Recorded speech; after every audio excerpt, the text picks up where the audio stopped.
Kuala Selangor, tapi tak payahlah 1 jam yang amat, 20 minit saya rasa boleh. Satu poin saja. Ya, baiklah. Datuk Yang di-Pertua, atas semangat menyokong ya apa jua yang baik untuk kita, ya, penambah baik ya amalan dan khususnya Akta Bank, dalam meminda Akta Bank negara Malaysia ini, Datuk Yang Pertua, saya hanya sekadar satu nokta penting yang saya rasa wajar untuk saya bangkitkan di sini. Di peringkat dasar ini,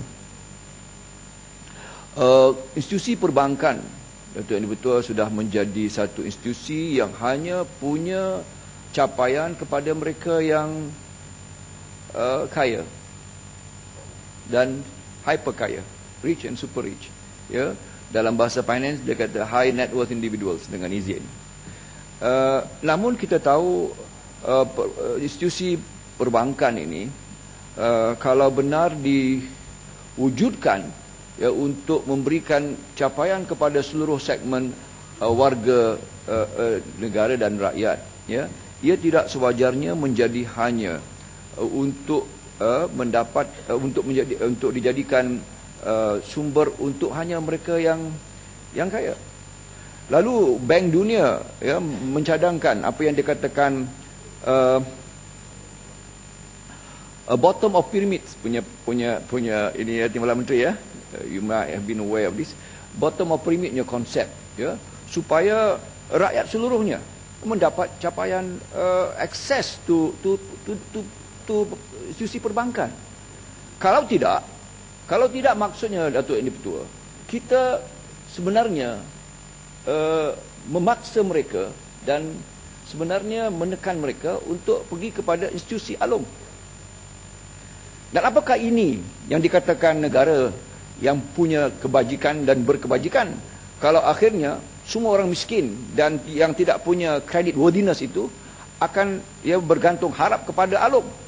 Lalu saya berani mengatakan bahawa kerana urus takbir dan institusi yang seperti inilah ya yang tidak dapat menghayati roh seperti mana yang disebutkan oleh Padang Besar sebentar tadi ya, kerana pasaran modal, pasaran sama ada sukuk dan pasaran equity, pasaran saham ya, semuanya adalah untuk the big orang-orang besar, sama ada konglomerat sifatnya ataupun high net worth individuals dengan izin.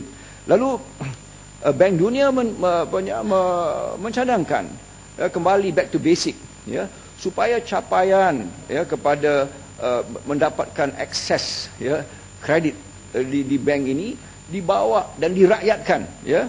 Lalu dengan itu kita memerlukan beberapa pendekatan. Pendekatannya antara lain adalah untuk ya apabila dikenakan bayaran dan services ya, untuk mereka membuka akaun taklah sampai RM500 ya. Mungkin kita boleh kesemua ini memerlukan pembudayaan, memerlukan satu yang bermula dengan sikap dan etik dan maqasid tujuan banking sistem itu sendiri ya. Lalu inilah yang nak saya sebutkan ya, tanpa memanjangkan lagi syarah ini, kerana kalau kita mampu melakukan sedemikian, maka bottom of pyramid punya approach ini akan mengizinkan ya accessibility ya, capaian kredit, dan di situ juga sekaligus kita menyerlahkan ya satu sikap, satu attitude ya, satu will, satu kehendak azam politik untuk mendayakan golongan berpendapatan rendah, golongan apanya yang dikatakan kurang credit worthiness-nya, yang dengan itu akan dapat membangunkan keseluruhannya, membangunkan mungkin sedikit daripada disposable income mereka ataupun pendapatan mereka, dan sekaligus juga purchasing power mereka.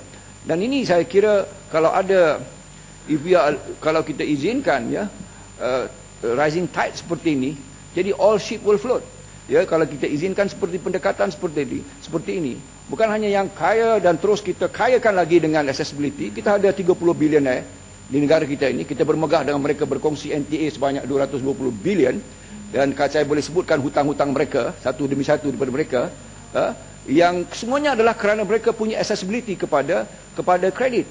Dan Dan oleh kerana itu mereka terus-terusan mendapat banyak lagi peluang dan dalam pertandingan yang tidak sama rata kerana rentier sistem itu dan sebagainya.